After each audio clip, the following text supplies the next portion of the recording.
States now is going to be completely looking inward, which may be the case.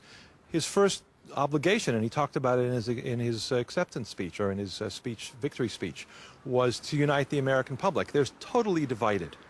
And there's a huge amount of distrust, hostility, and for America to be great again, to use Trump's language, he's going to have to focus a lot internally.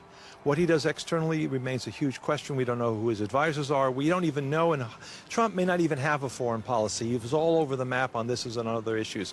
So I think Israel has to wait and see if America can pull its act together. Donald Trump has made conflicting statements about the Israeli-Palestinian conflict and how he would handle the peace process. How do you expect him to act on it? We've learned in general with politicians that what they say in election campaigns and what they do in office are very different, and with Trump it's probably multiply that by 1,000. It's going to have to depend on a lot of different factors. It's going to play out in different ways. I think Trump is generally inclined to be more sympathetic to the Israeli position, more understanding of the Israeli position, less tolerant of Palestinian incitement. And he will not be Obama, but how that plays itself out, how the regional politics are going to take place, he's going to have to make he and his government are going to have to make some very difficult decisions. Donald Trump has talked about moving the U.S. Embassy from Tel Aviv to Jerusalem. What do you think the odds are of that actually happening? If I was going to go along with the Nate Silver school of giving probabilities, I'd give it a 20% probability, maybe up from 10 and not more than that.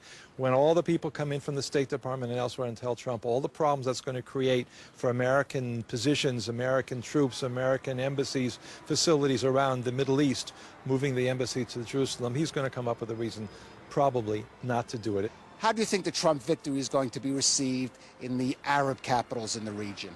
I think there's a certain amount of anguish. We already see it among some Arab leaders, but at the same time, in terms of some of the concerns that Obama was pushing too hard, too fast, we saw the president of Egypt, al-Sisi, congratulate Trump very quickly on that. There may be a sense that now we're going to at least be able to work with someone who understands realpolitik, the realism, the conflicts in the Middle East, and not try to develop policy on the basis of hopes and theories and principles which are very hard to apply. How do you think the Iranians are going to accept his victory after he's talked about canceling the U.S. nuclear agreement with Iran? In terms of Iran, I think there's a big concern there.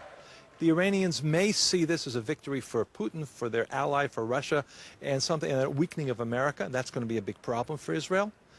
Or they may see this as a possibility the United States on the agreements that were made with Iran and other things will be far more specific. Trump said he's going to nullify the agreement with Iran. He may not know what's in it yet, but is he actually going to do that? That could be a concern for Iran. So all the options are open. Everybody's going to be following it very closely.